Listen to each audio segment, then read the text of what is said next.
Lotus Cortina. Inside of the third row, the grid we find number 52, Colin Rayburn, another Lotus Cortina.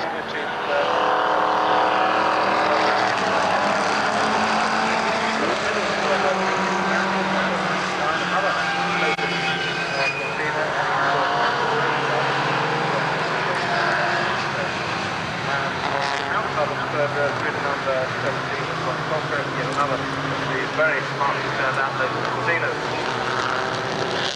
Quite a lot of colour in recent years, which makes life a tad easier for the lap charter, because a dozen cream Lotus Cortinas with green stripes down the side does present the occasional headache for the lap charter. And the inside of the fourth row, the grid Richard Bateman, number 26, comes from Orpington. He's a tooth puller. Charming. Spent 4 years in Renault 5TS racing before building up his Lotus Cortina from a road car over the last couple of years. And Stephen Ellis, number 91, on the outside of the fourth row of the Cortina GT. Now this goes to prove that you can goes down in that Mustang. Loads of oil smoke comes out the back, and there's some shower smoke, of course. And the Jaguar is in third place. Off down the hill they go. Loads of smoke indeed.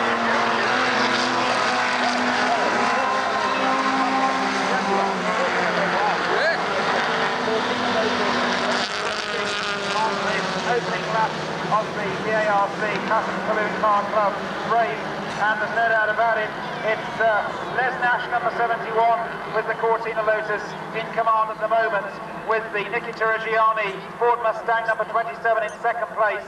In third place behind them is the Cortina Lotus of number 28, we reckon, although there's a question mark over that. In fourth place, number 61, and that of... I'll tell you how many there were tonight. There are 10, and they go onto the top of the crater curve once again, with, at the moment, Les Nash seeming to be able to keep Grizzly on his Mustang steady.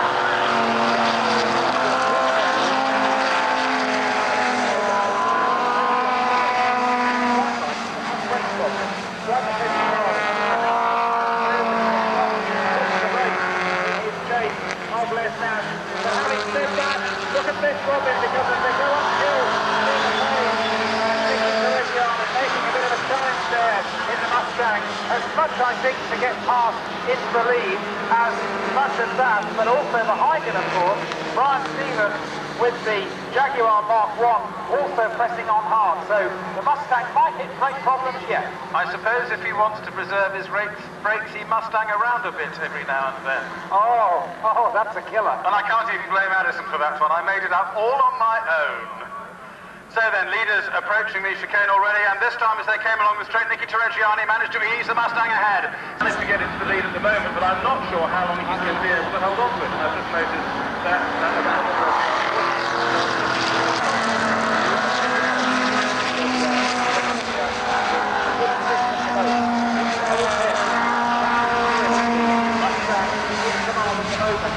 a snarling pack of 14 Lotuses.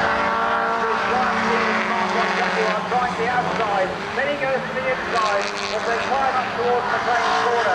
Brian Stevens determined to be second, to not do this in the future, and of course determined that the Mustang of Reggiani is not going to get too far ahead. But of course, as well as brake problems, these cars, Robin, I think you'd agree, they're likely to have to watch their tyres as well during this 10-lap race in the sunshine.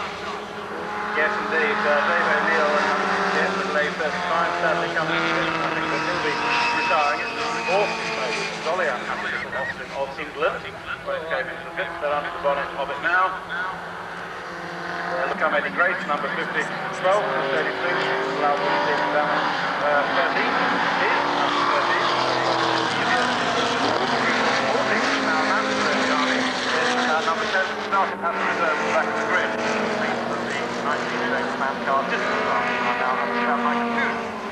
Well, Les Nash and Brian Stevens are not allowing Nikita Reggiani in the Mustang to get too far ahead, and of course they in turn in second and third places respectively being pushed quite hard indeed by Gary Townsend, the rugby man, in his Cortina Lotus. In the fifth position behind him is Kevin Mansell with Brian Stevens behind him, Townsend, Mansell, Rayburn and so on, all following through. I think this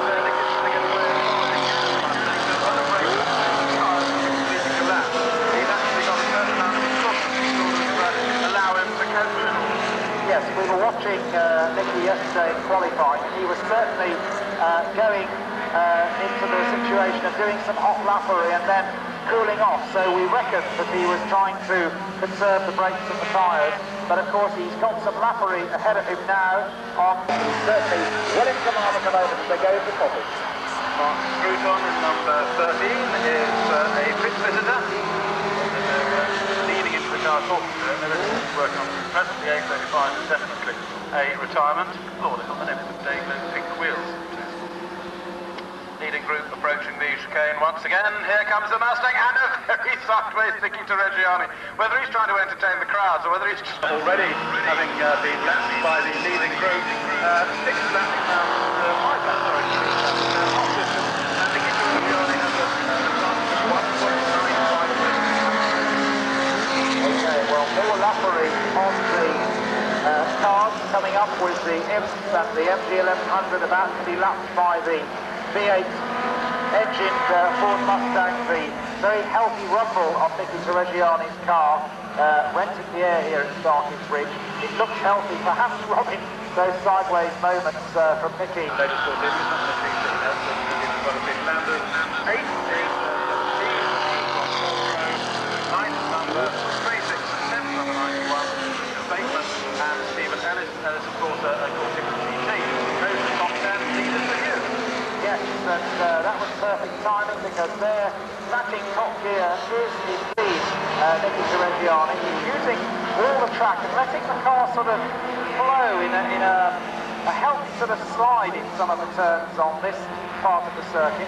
Now whether that's, as you say, Nicky just enjoying himself or whether he is conserving the brakes, I don't know. It's noticeably smooth driving. So he's managing to lap consistently about a second quicker than that. And the best part of the system is that so he doesn't need to take faster for the moment, because there's just 2.5 laps to go.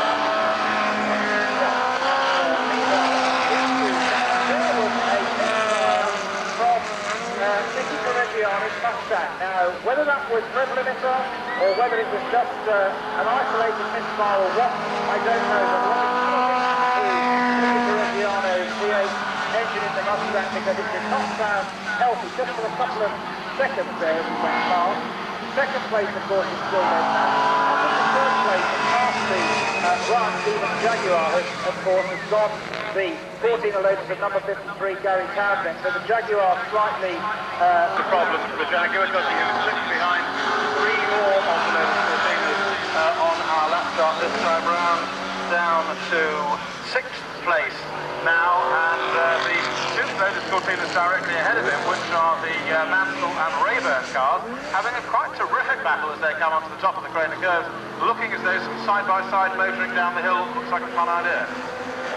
Okay, well, Nicky Reggiani is starting bridge on his penultimate lap. The engine, I have to say, sounds absolutely perfect, so I think it must have been just perhaps nudging on the rev limiter. Here's the Brian Stevens Jaguar, and it sounds healthy enough, but it just, well, I don't know, perhaps at the top end the engine is slightly misfiring, so perhaps that's Brian's problem. Nash in 2nd place as they go through Redgate, and I just clock it with my wrist watch, so I get it down to only about 2 seconds to get to first and second. Now Les Nash now a little bit closer than he was before, but there are tail enders all the way around the lap directly ahead of them.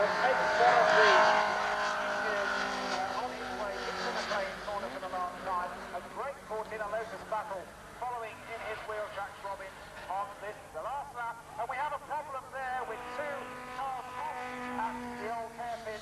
The Jaguar number 25 of Brian Stevens goes off, and so too does the 14 Lotus of number 52, and that of course is Colin Rayburn. So Colin Rayburn and Brian Stevens off. Rayburn rejoins, Stevens does not. Disappointing that is for Stevens, because although his class advantage is quite considerable, he's got 44 points as against the next 2. Second flag being given to this side, 41, which is one of the Class 2000s, that being the car of, looking at the wrong race, Mike Newell. 5th is 99 Landers, 6th is number 17, the latest Cortina of Ron Cosgrove. So quite a shake-up there as a result of the old hairpin incident there, involving a couple of the relative front runners. Seventh then is 25. 726, sorry, Richard Bateman. Eighth was number 91, which was Stephen Ellis. Ninth comes through number 50, which is Eddie Grayson, and in 10th place, number 10, Mandy Teresiani. So we're very disappointing, as I say, for Brian Stevens, because it means that Nicky Teresiani now moves up to be roughly on a par with Tony Scott Andrews and Adrian Frey in